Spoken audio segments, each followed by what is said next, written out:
The Los Angeles County Fire Department is prepared. These winds, combined with low relative humidities and low fuel moistures, will keep the fire threat in Los Angeles County very high.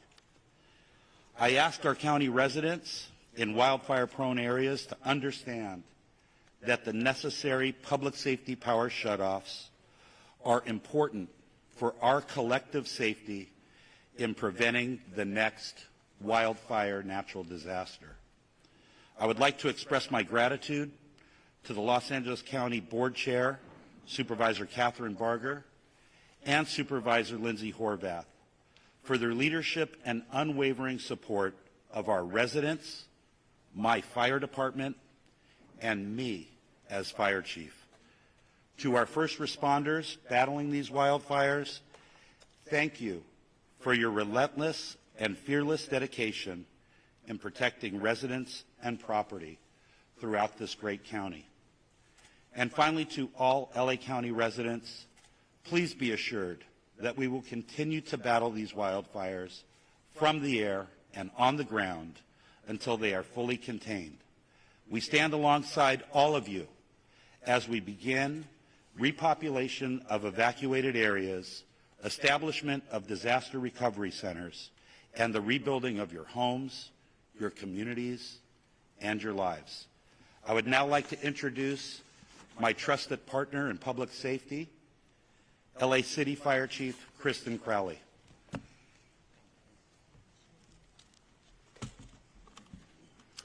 Good morning, everyone, and thank you, Chief. Here we are, so good morning. Yesterday, I spent the day in the Palisades community and visited a number of our fire stations, Fire Station 23 and Fire Station 69, and had the opportunity to talk with our members who were the first on scene at the Palisades fire. Even without running water, gas, or electricity, your LAFD firefighters are doing everything they can to help the community. Although it was devastating to see firsthand the destruction of this fire, it is tremendously uplifting to see the outpour of support from all over Los Angeles region. There are donations of food, water, supplies, literally spilling over and out into our local fire stations that have become hubs for all of us to grieve, to have a warm meal, and to also gather together and support one another. Your LAFD firefighters and everybody involved in these active fire incidences will continue to work relentlessly around the clock. I will now provide a brief update on the two active fires that are burning within the city of Los Angeles. Palisades Fire. Air and ground crews worked tirelessly overnight with favorable wind conditions to prevent further spread into the Mandeville Canyon area. The fire is currently at 23,707 acres with 4,720 personnel that are assigned with 11% containment. Evacuation orders and warnings remain in place. I know this is incredibly frustrating, but I would like to understand it. I'd like to express and explain the why. Why our residents are not allowed to come back into that area. There are still active fires that are burning within the Palisades area, making it extremely, extremely dangerous for the public. There's no power, there's no water, there's broken gas lines, and we have unstable structures. The first responders are working as quickly as possible to ensure that it is safe for you to return into your communities. Canine search teams have been deployed to assist with our recovery efforts. The Hearst Fire. I'm extremely pleased to report that this fire has been held to 799 acres and is now 89% contained with over 300 firefighters assigned. Now today, strong north to northeast winds gusts are up to 50 miles per hour with low humidity will be observed. A red flag warning is in effect and will remain until 6 p.m. Wednesday evening. Strong Santa Ana winds are also expected to last through Wednesday, with the strongest winds occurring on Tuesday. With the next wave of wind events, I want to be very, very clear here. It's very important that the community understands that these wind events are coming into Los Angeles. I want to reassure you that Mayor Bass, Chief McDonald, and I are united and focused on exactly what we need to do to prepare the city with these next strong winds that are coming. Every available LAFD firefighter is on hand and will remain in place through this wind event. Additionally, firefighters continue to pour into Southern California region to bolster our firefighting capabilities. Next, I'd like to introduce LA County Sheriff Luna. Thank you. Good morning. I'd like to start off with talking about staffing.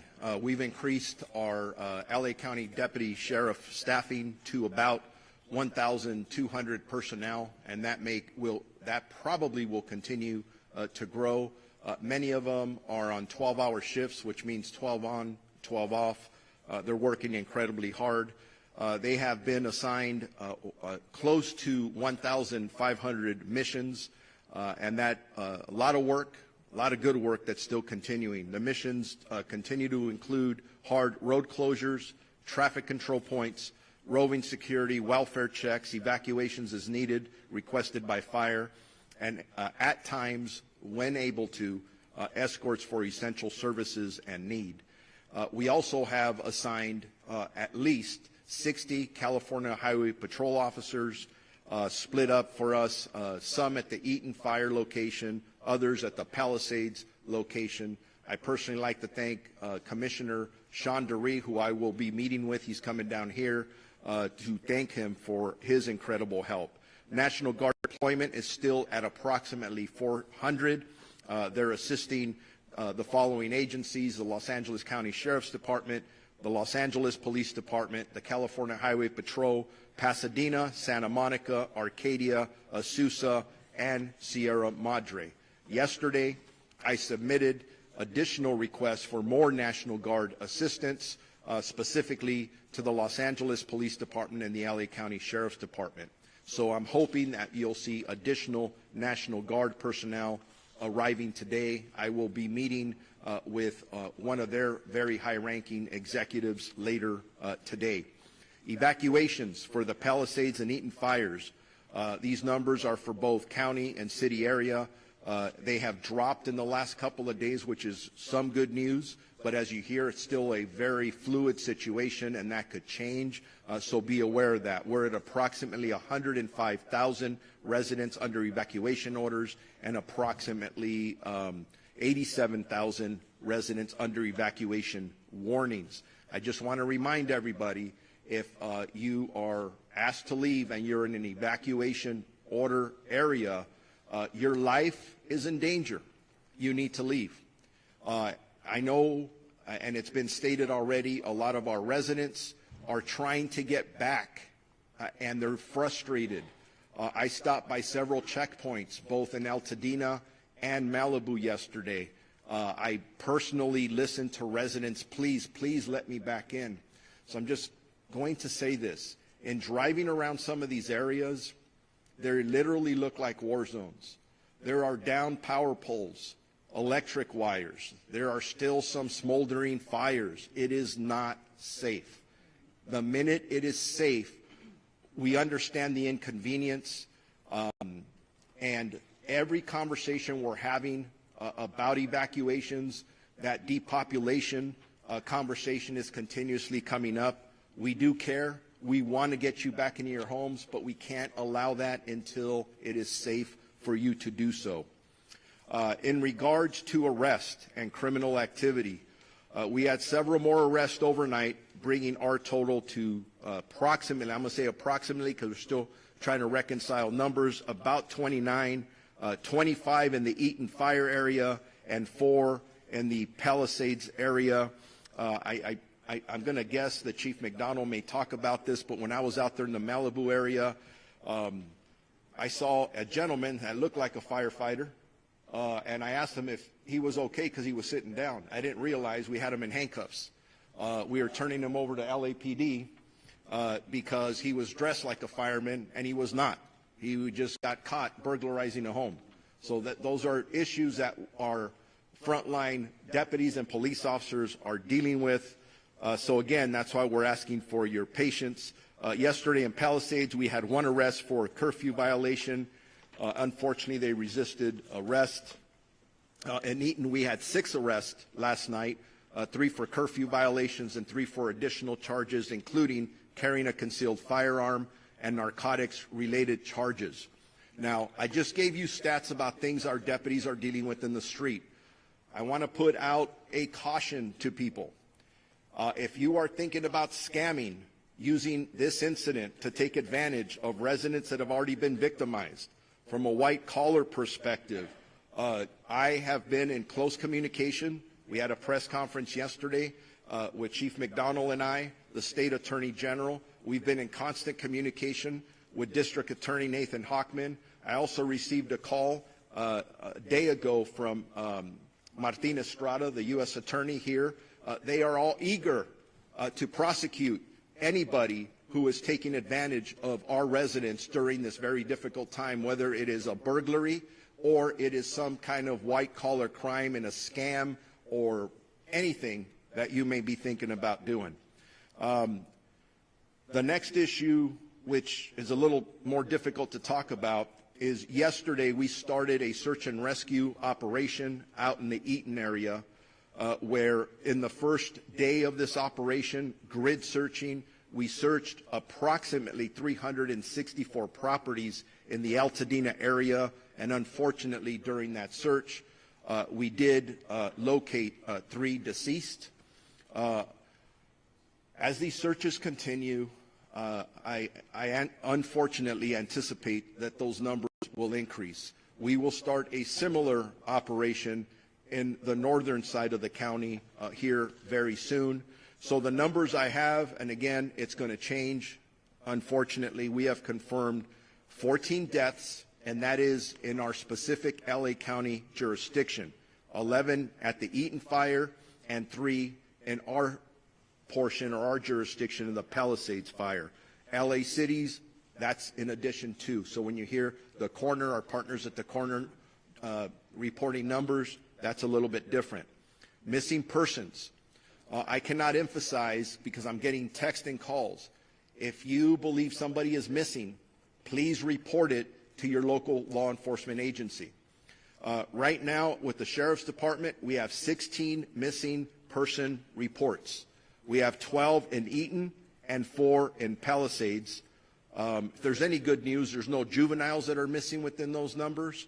But I know just coming here this morning, it sounds like we just got dozens and dozens more. I have to reconcile those numbers. We'll report them at a later time. Yeah, and then as I conclude, I know I talk about arrest. That is negative. Some of the things we're talking about are sad. But in this time of crisis, the calls for people wanting to help and donate are enormous. And that's who we are in the county of Los Angeles, the city of Los Angeles. So I just want to throw this out. If you are interested in donating food, money, clothing, whatever that may be, the Emergency Network Los Angeles by visiting www.enla.org.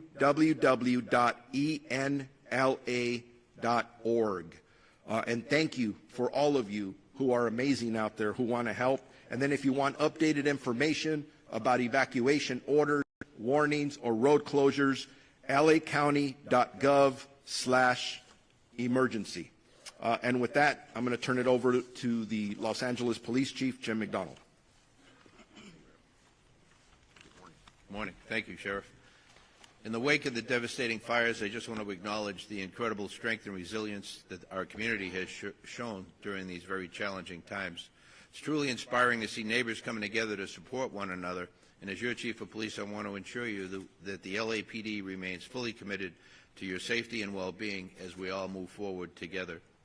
LAPD currently has over 600 officers deployed to these areas with support from the Los Angeles Airport Police, Port Police, and the National Guard, who has 100 soldiers assigned to the Palisades incident, and we're very grateful for their support. Excuse me. I want to just touch on During the evacuation at the early stages, thousands of people fled their homes without notice and without much of anything but the clothes on their back. Traumatic experience, certainly, for everybody involved. We tried to be as compassionate as we could be by putting together escorts that provided limited access for people to get into the area very deliberately and be able to retrieve medication or pets in some cases. What we found was that was successful for those we were able to accommodate, but the numbers became overwhelming. There was frustration, there were long waits to be able to do it, and we still tried to facilitate it, although we weren't able to do that for everyone. Today we need to suspend that practice effective immediately. We have search operations now beginning. We will have cadaver dog deployment, and that will result in crime scene preservation efforts, and then the recovery of remains, working closely with the LA County Coroner. Tomorrow, winds will be picking up, as you heard, further, complicating our efforts and creating an additional fire danger. And so the atmosphere is very continuously changing. We have to adapt to the conditions that are presented to us, and in this case, this is a modification that some will have difficulty with, and I apologize for that. We recognize the importance of protecting fire-affected areas, not just from the physical dangers left behind, but also from those who might exploit this tragedy. To that end, our officers are conducting increased patrols in the areas impacted by the fires. Identifying the cause of these fires is critically important. In conjunction with our partner agencies and led by the Bureau of Alcohol, Tobacco, and Firearms, we've created the Los Angeles Regional Wildfire Investigative Task Force, who's actively working to identify the cause of the Palisades fire and ultimately all of the fires that we have experienced. LAPD is still enforcing a curfew in Los Angeles City areas where mandatory evacuations are still in place. Last night we made an arrest for an individual who violated that curfew order. As Sheriff Luna referred to the night before, there were 3 individuals in a vehicle. They were stopped.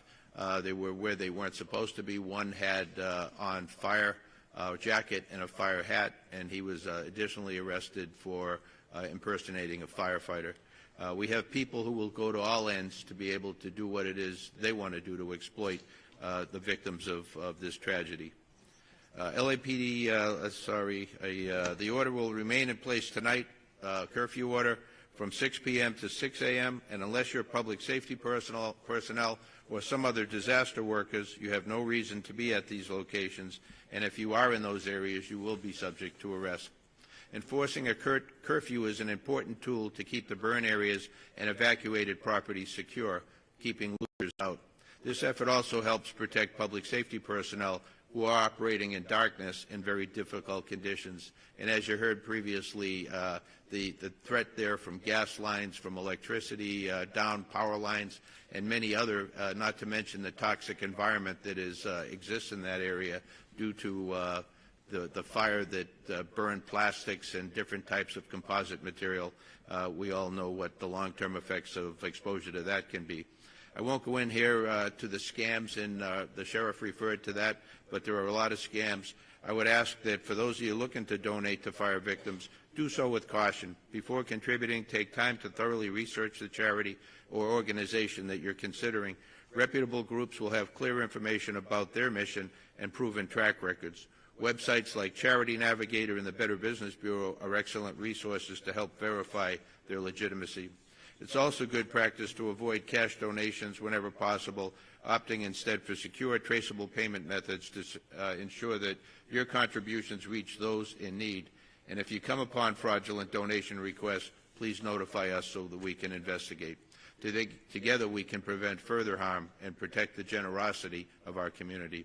In closing, I just want to reiterate that our department and all of us standing here before you and so many others are with you. We're here for you for the duration, not only to ensure your safety, but provide support and resources necessary to recover and ultimately rebuild.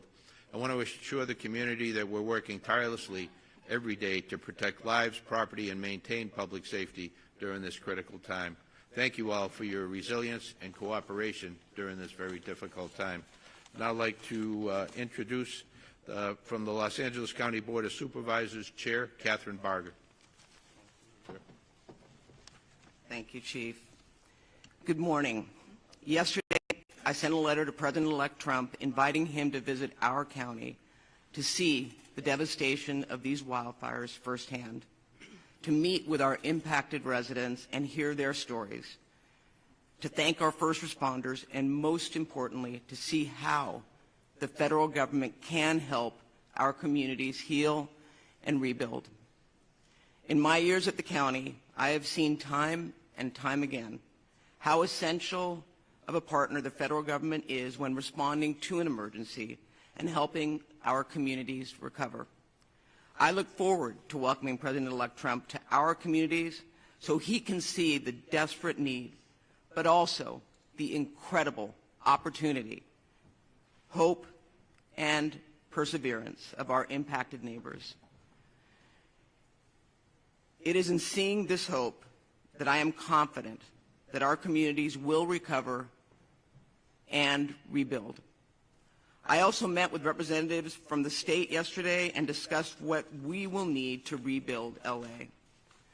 Legislative leaders committed to working with the county to cut the red tape that will slow and limit residents rebuilding their homes.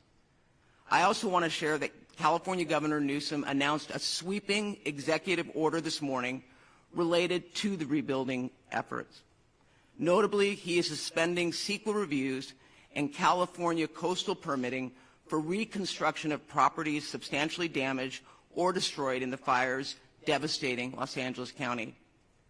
I also appreciate the directive to state agencies to identify additional permitting requirements that can be safely suspended or streamlined to accelerate rebuilding and make it more affordable.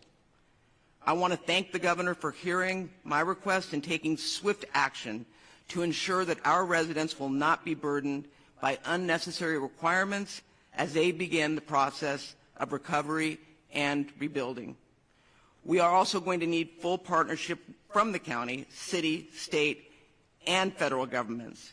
And I am committed to bringing everyone to the table for the betterment of our residents that right now are in tremendous need. Every day since these fires began, I have gone out to the impacted communities to hear directly from our neighbors and see the devastation for myself. I'm also meeting with multiple times a day with our incident command. The focus, sacrifice, and determination of our firefighters and our first responders is unmatched. And I have no doubt that they are doing all they can to protect our communities and that they are going to get these fires out. There have been so many questions about availability of resources for impacted residents, specifically the resources available through FEMA. Yesterday, the county announced they will be hosting FEMA staff at 7 and now 8 libraries for residents to get direct assistance for disaster relief. For fire victims in the San Gabriel and Crescenta Valley areas, libraries include La Crescenta, La Cañada Flint Ridge, Live Oak, Temple City, San Gabriel, and Alhambra. For fire victims in the West LA or in the San Fernando Valley, libraries include West Hollywood and San Fernando. They will be open from 9 a.m. to 5 p.m. today and tomorrow. And following this, the local assistance centers that will be co-located with FEMA disaster recovery centers will be opening soon. Additional information will be announced in the coming days. While fighting the fires remains our top priority, we are rapidly deploying resources to ensure that the displaced residents have access to the resources they need in the short and the long term. My commitment to these that are impacted is simple. I'm going to see this through with you. We will not let up using every resource to fight existing fires. Displaced residents will be served to the highest level as we address your housing, welfare, health care, and economics needs. I met a couple yesterday who lost their home, and the business burned down, and he lost his job, and they have no insurance. People are suffering. And when we rebuild, I can assure you that the county will lead the restoration of neighborhoods that are safe, prosperous, and reflect the beautiful and loving community that has always stood there. With that, I'd like to introduce the City of Los Angeles Mayor Karen Bass. Good morning, everyone, and thank you, Supervisor, and let me assure you that you will have a full partner in the City of Los Angeles.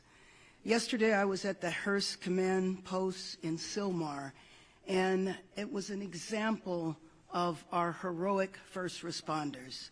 The department, the Deputy Chief, Jamie Moore, is an example of one of those heroic first responders. I received an in-depth briefing about the fires, the successes, and the upcoming threats. Also met with many volunteers. It was very inspirational to be there and to see groups of people coming up in the entire time I was there, delivering all sorts of supplies for the first responders. It was an example to me of the spirit of our city and how we need to continue to act in a unified manner.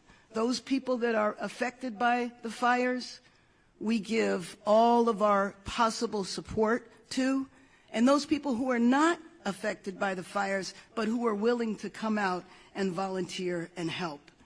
We will be prepared, we will get through this, but it takes the unity and the spirit that I saw yesterday to make sure that Los Angeles comes out of this a much better city. As we fight these fires, my office is already working to make sure that we can rebuild as fast as we can by cutting through the bureaucracy that holds us back even in normal times. I want to join the supervisor in thanking the governor for his action this morning. That will go a long way to making Los Angeles stronger than ever. And the generosity we are seeing proves that we will. More than 13,000 people have donated over $6 million to the California Community Foundation's Wildlife Recovery Fund. Please join them in supporting the most vulnerable people affected by the fire at calfund.org. Also support the Los Angeles Fire Department Foundation at supportlafd.org. Let me thank every Los Angeles firefighter and the thousands of firefighters from across the state, the nation, and even the world. People are coming from everywhere to help us and make sure that we are ready for the days ahead. So to them, I want to say thank you.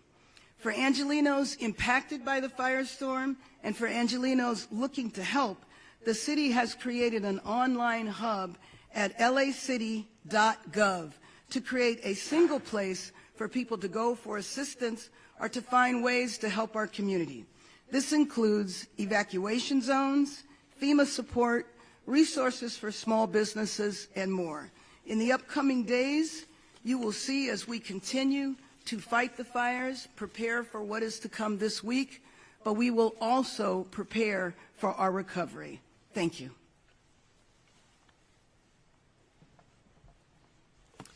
Good morning. I want to start by extending my sincere condolences and sympathies to the families of the victims who have been identified and who continue to be identified through the heroic work of our first responders. For updates in the 3rd District, power is back on in Topanga and significant progress has been made in standing down the fires. I want to thank everyone who's on the front lines in Topanga. I was personally there. I know we're working on the generator issue at the library, and I thank everyone who is staying strong in Topanga to protect that special area. Grateful, again, last night for the firefighters who also work to protect the Mandeville Canyon area. The chief and I were on site last night and witnessed firsthand the heroic efforts that are happening there, and I know will continue to happen throughout the day to protect the region. SoCal Gas is starting to restore connections in Malibu today as well. Shifting gears to our public health issues, LA County is currently under a local health emergency. This is also declared by Secretary Becerra. Our smoke advisory has been issued that will be likely extended through next week. Malibu, Pacific Palisades, Altadena, Pasadena, downtown Los Angeles, and areas nearby the fires currently have unhealthy air quality. Everyone in areas with visible smoke or the smell of smoke should limit outdoor activities. If you must go outside, we strongly recommend wearing an N95 or 9100 mask to remove smaller particles from the air. At home, close your windows and your doors. Run air conditioning or air purifiers and check your filters regularly. In your car, close your windows or your vents. Turn air conditioning on to recirculate. Do not use leaf blowers or other actions that will push ash into the air. I know we're working to clear areas. We're not using these blowers. There is currently a do not drink notice for Pacific Palisades and adjacent communities north of San Vicente Boulevard under evacuation notice. LADWP is distributing bottled water at the Westwood Recreation Center and adjacent to the Brentwood Country Club. Please continue to follow all drinking water advisories. LA County Department of Public Health is also currently providing N95 masks at all evacuation shelters and to community-based organizations. Due to ocean contamination, please avoid the beaches at the following locations: Malibu Point at Surfrider Beach near Malibu Tower 3, 100 yards up and down the coast from Lifeguard Tower 3. Solstice Canyon at Dan Blocker County Beach, 100 yards up and down the coast from the creek. Inner Cabrillo Beach in San Pedro. Additional county resources, as you heard, FEMA staff are available to provide assistance at 8 county libraries today. We also are providing additional mental health support, and you're able to call 800-854-7771. For more information, continue to check emergency.lacounty.gov for the latest updates and resources. I want to echo my thanks to the governor for his swift action, as well as to the President and Vice President of the United States who personally reached out to extend their support. I want to conclude with my deepest gratitude to all of our first responders who are fighting tirelessly to keep us safe. I know we're trying to help get you a break before the red flag event begins, but I know deep down you will not let us down, and you're going to persevere, and we will have your back. Thank you.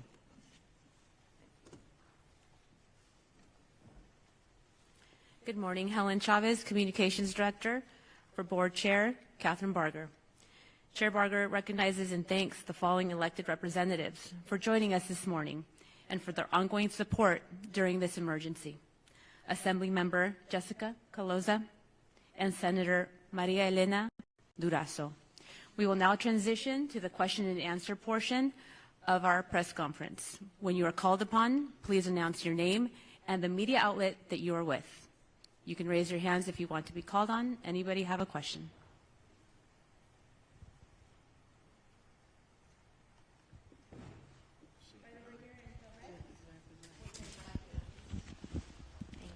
Okay. I'm Bianca Beltran with NBCLA. You spoke about the arrests that were made overnight in recent days. Can you speak to the biggest challenges when it comes to access in these fire areas?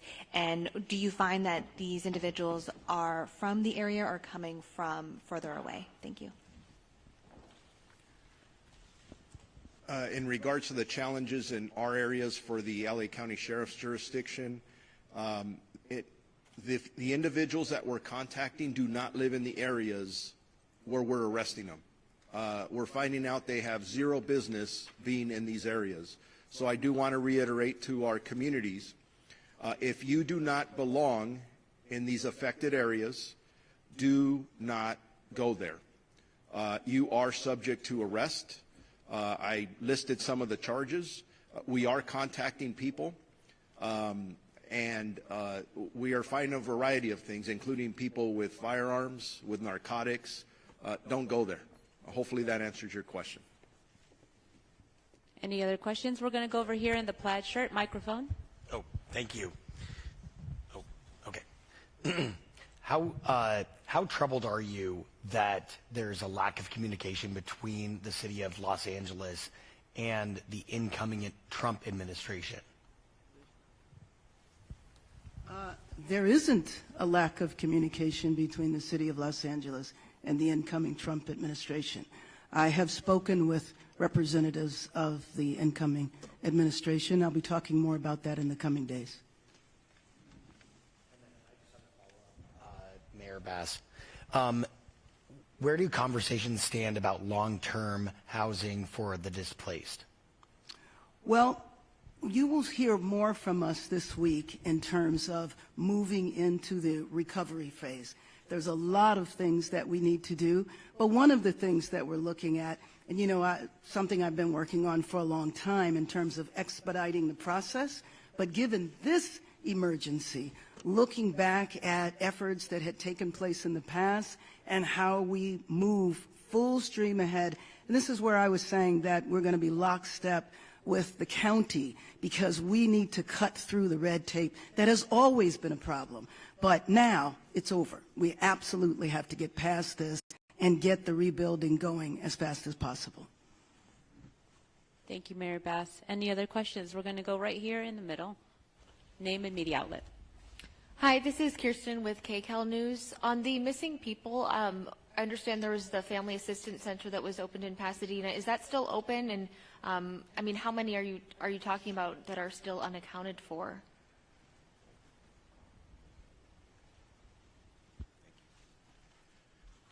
So in regards to missing persons, I reported 16 earlier today. I want to make sure that anybody who believes their family members are missing, that they do contact us, at least at the Sheriff's Department in our county areas. And then we do have the Family Assistance Center, so they can go there to report them or ask any questions that they may have. But it is critical that we are aware of these situations. And when I talk about reconciling numbers, hour by the hour, the numbers increase. Sometimes they decrease because people are being found.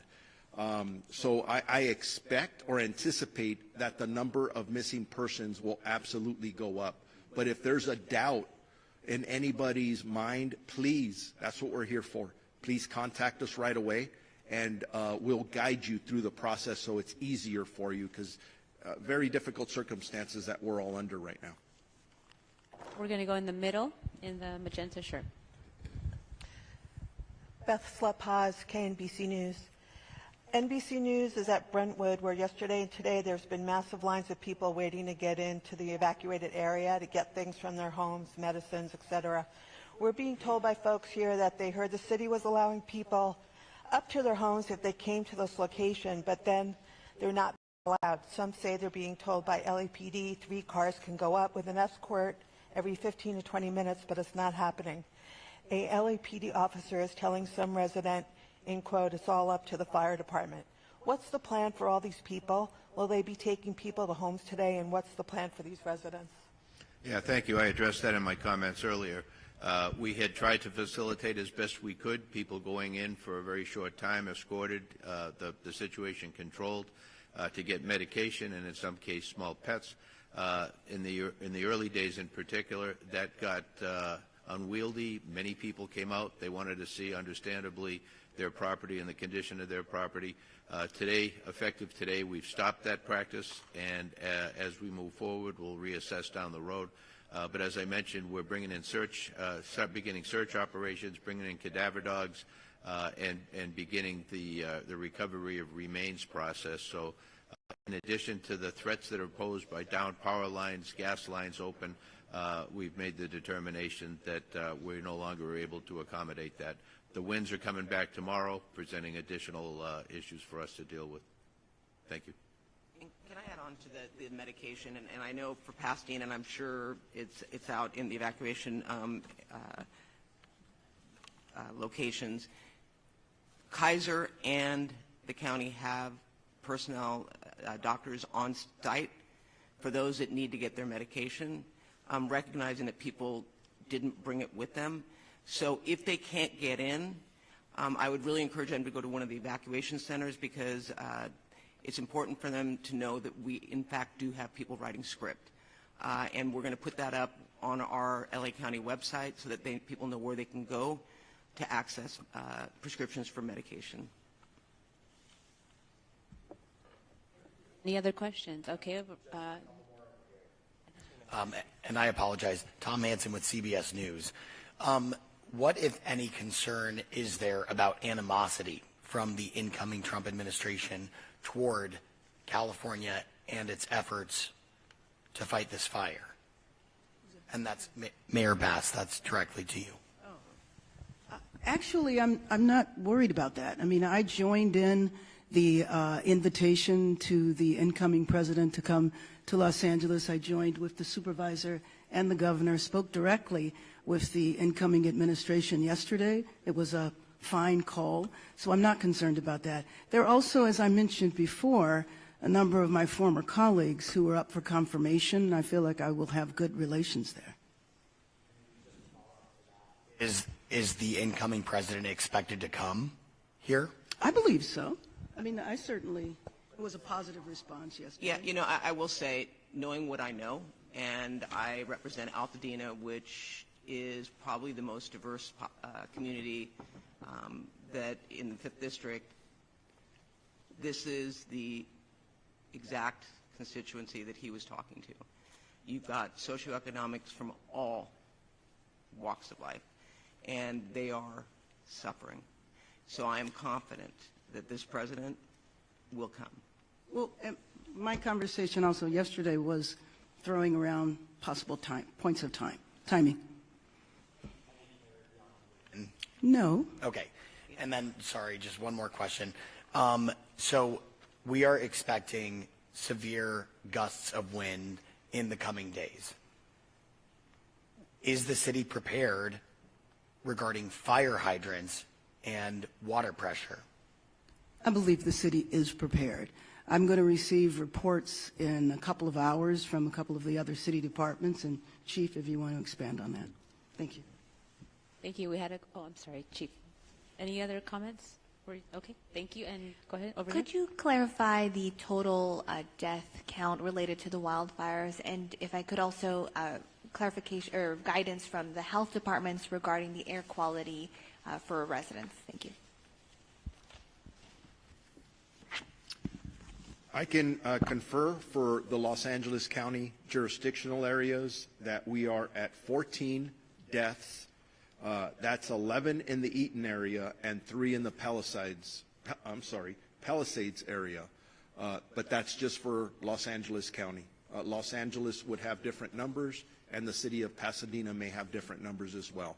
I would say that the best source for that is the LA County Coroner's Office, because they encompass the entire county of Los Angeles, including the jurisdictions I just mentioned. Hi, Anish Mahajan, Chief Deputy Director at LA County Public Health. The air quality is improving as we have seen the smoke lessen with the better containment of the fires. At this time, the South Coast Air Quality Management Division is indicating a smoke advisory specifically in those areas close to the fires in the northwest component of the county. County residents should continue to monitor the air quality index, the AQI levels, wherever they are, but we are seeing improved AQI numbers. And so we encourage residents who are closest to the fire, who are smelling smoke or seeing it, who have the AQI levels in the unhealthy zones, to be using masks when they're outside. Any other questions? All right. Thank you so much. Oh, we have? I'm sorry, I'm blocked. Go ahead. Sorry. Simon Bowie, CBS Network News. Just clarity on the discussions with the incoming administration about a visit or communication regarding this disaster. Just to be clear, has Mayor Bass, have you or you, Supervisor Barga, or has anyone in the governor's office actually had a conversation with the president-elect since this disaster has happened? He's been on social media making lots of comments. I have not had a conversation directly with the incoming president. So it's only been with this administration, not with him. And Supervisor, same thing, same question to you. No, I sent my letter yesterday. I'll be following up today. We have been in discussions similar to what Mayor Bass said with high-ranking people within the incoming administration.